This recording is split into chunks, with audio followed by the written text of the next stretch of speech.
Вот и пришел Геннадий за грибами. Выглядывая из-под капота своего автомобиля, он осмотрелся вокруг. «Вот так поездка», — вздохнул он. «Ничего, подлатаем тебя», — мурлыкал он, пытаясь завести свою старенькую машину. Ему оставалось всего немного до места назначения, несмотря на то, что отечественный автопром оказался ненадежным. «Но какое здесь великолепие!» — подумал он, окидывая взглядом окрестности. Вдалеке слышался шум горной реки, переливающейся в своих чистых водах, а вокруг густые деревья возвышались к небесам. Некоторые уже оделись в яркие осенние уборы, демонстрируя свою красоту. Здесь воздух был настоящим целителем, особенно для горожан, привыкших к дыму и смогу. Несмотря на неприятности с автомобилем, у Геннадия было поднятое настроение. Он знал, что справится с ремонтом, как всегда. К тому же его ждала цель поездки — грибная охота. Он обожал грузди, маринованные со сметаной и жареной картошкой. Это удовольствие стоило того, чтобы пройтись по лесу.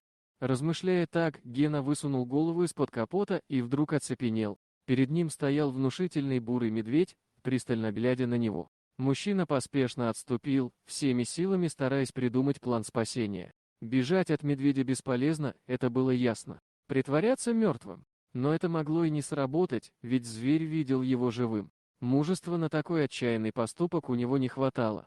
У Гены пронеслась мысль за мыслью о спасении, но в итоге он решил бежать к реке и, оттолкнувшись от берега, погрузился в холодные воды горной реки. Холод воды был обжигающим, и Гена, выбравшись на поверхность, с глубоким вдохом втянул воздух. Однако течение было сильным, и он не мог выбраться на берег. Страшнее всего было, когда он обернулся и увидел, что медведь идет за ним. Глаза Гены расширились от страха. Его шансы на выживание казались минимальными. Если он не утонет, то медведь его съест. В его голове не возникало никаких решений. После удара о камень на следующем повороте реки он потерял сознание. Придя в себя, он обнаружил себя на берегу. Встрепенувшись, он пытался успокоить свое дыхание. Вода струилась с его одежды. Значит, это не сон. Но как он оказался на берегу? Гена поднял взгляд и увидел ответ на свой вопрос. Рядом стоял тот же медведь, внимательно глядя на него. «Что тебе нужно от меня?» — громко крикнул Гена, осознавая, что медведь мог его убить, но почему-то этого не сделал. Медведь ответил рычанием, вытягивая шею и демонстрируя клыки. Неожиданно зверь повернулся и медленно ушел в лес, оставляя Геннадия в недоумении. Только тогда Геннадий заметил, что шея медведя зажата в заржавевшей проволоке, глубоко врезавшейся в кожу. «Вот как!» — воскликнул Гена в изумлении. «Как я мог не догадаться, что ты просишь о помощи?» — прошептал он себе под нос. Скорее всего, медведь попался в капкан месяцами ранее, исходивший проволоку. Однако узкая петля осталась на его шее. С течением времени, растущий и набирающий вес медведь чувствовал, как она все глубже врезается в его плоть, вызывая боль. «Бедолага ты мой!» Теперь Геннадий пытался успокоить медведя, чтобы тот не решил его атаковать. Насколько эффективен был этот метод, неизвестно, но зверь терпеливо ждал, пока человек найдет способ помочь ему. Гена нащупал в карманах инструмент, которым он обычно чинил машину-плоскогубцы. Он долго колебался, прежде чем решиться подойти к медведю. Но, собравшись с духом и молитвенно попросив удачи, он подошел к животному. Проволока была так туго затянута на шее медведя, что Геннадию пришлось приложить все усилие, чтобы засунуть плоскогубцы под нее. Наконец послышался щелчок, и металлические оковы разлетелись на две части, освобождая могучую шею животного. Медведь, казалось, тут же почувствовал облегчение, глубоко заворчав. Гена отступил на пару шагов, наблюдая за действиями зверя. А медведь взглянул на него, забавно вытянув морду вверх, и рванулся в лесную чащу. Опустившись на землю, Гена вздохнул. «Вот так поход за грибами», — проговорил он, едва веря в происходящее.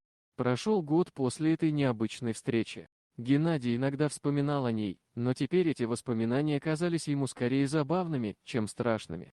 Возможно, так работает человеческая память, подслащивая опасные моменты, чтобы сохранить психическое здоровье. В любом случае, Геннадий так и не потерял своей страсти к лесным прогулкам. Гена шагал по лесу, держа в руках корзинку, наполненную свежесобранными белыми грибами. Он осматривался вокруг, пытаясь ориентироваться в просторах леса, когда вдруг его взгляд упал на маленькие злобные глаза, которые пристально смотрели на него из кустарника. Кабан. Сразу понял Гена, осознавая, что наткнулся на тропу вепря.